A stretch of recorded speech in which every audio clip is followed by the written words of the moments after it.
Imagine, your foreign friend is going to Kyoto for the first time. She wants some advice on what to see and do. What can you tell her?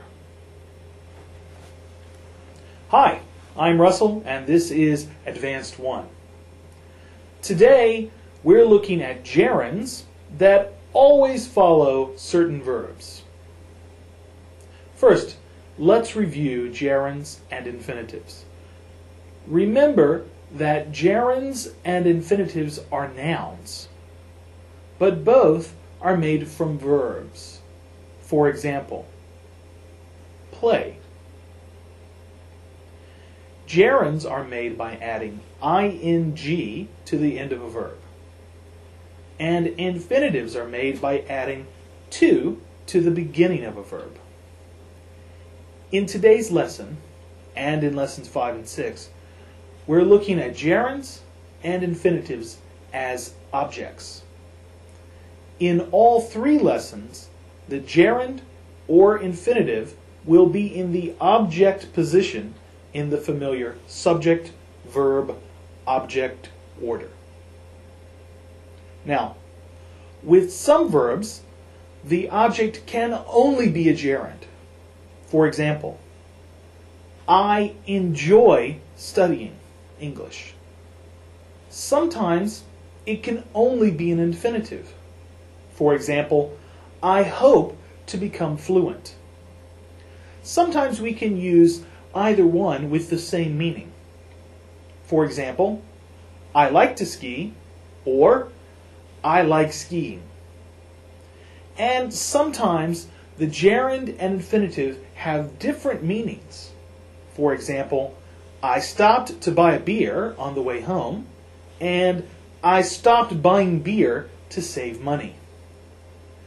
Today, we are looking at the first case, those verbs that only take gerunds.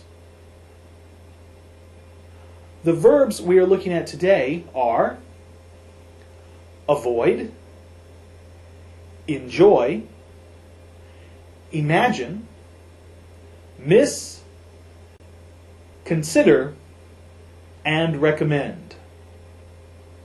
Why do these take gerunds?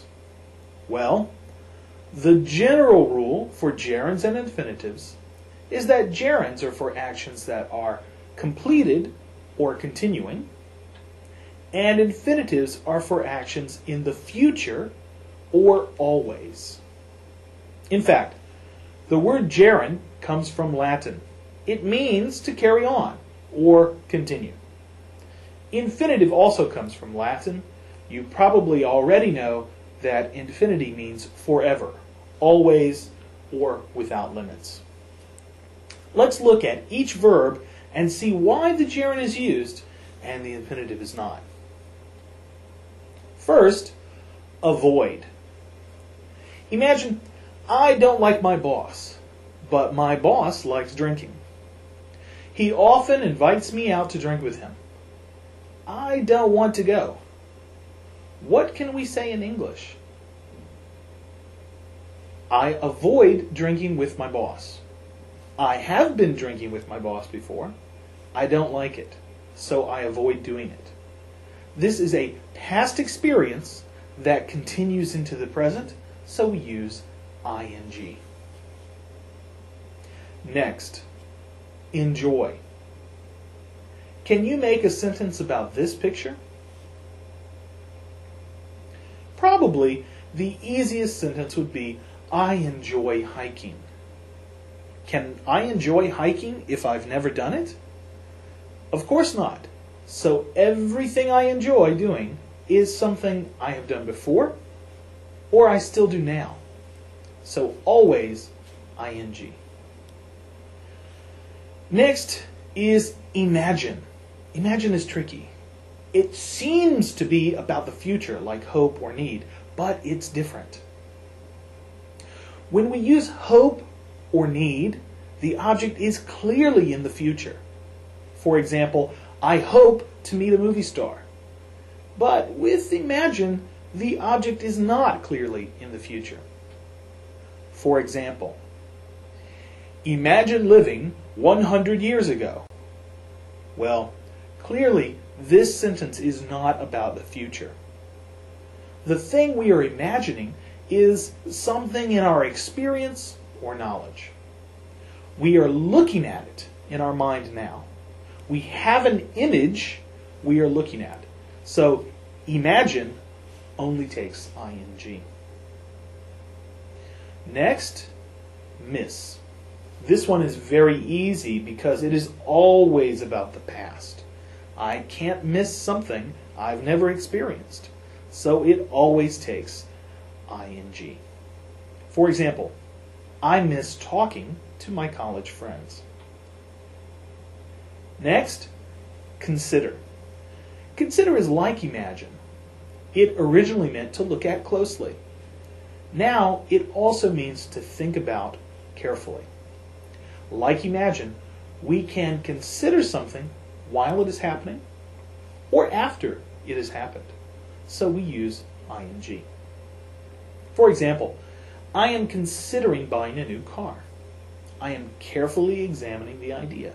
The idea is in my mind now. Notice that in this sentence, considering is not a gerund. Instead, this is the present progressive form of the verb. So it takes to be and ing. Last, recommend or suggest. While we recommend things for people to do in the future, our recommendations or suggestions come from our own experience and knowledge. I can't recommend or suggest something I don't know anything about. So we use ing with recommend and suggest.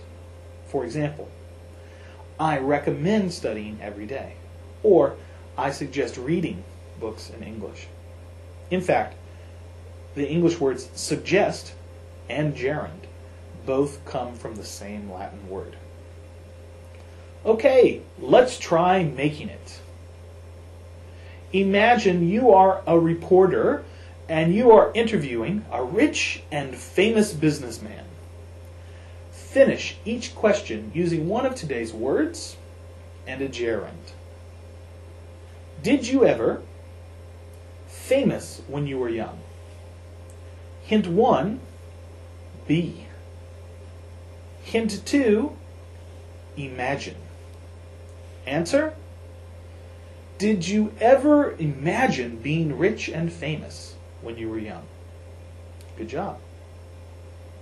Next, what do you? Hint 1, do. Hint 2, recommend.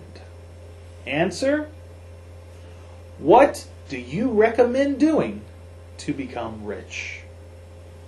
Next, what kind of stocks? Hint 1, buy. Hint 2, avoid.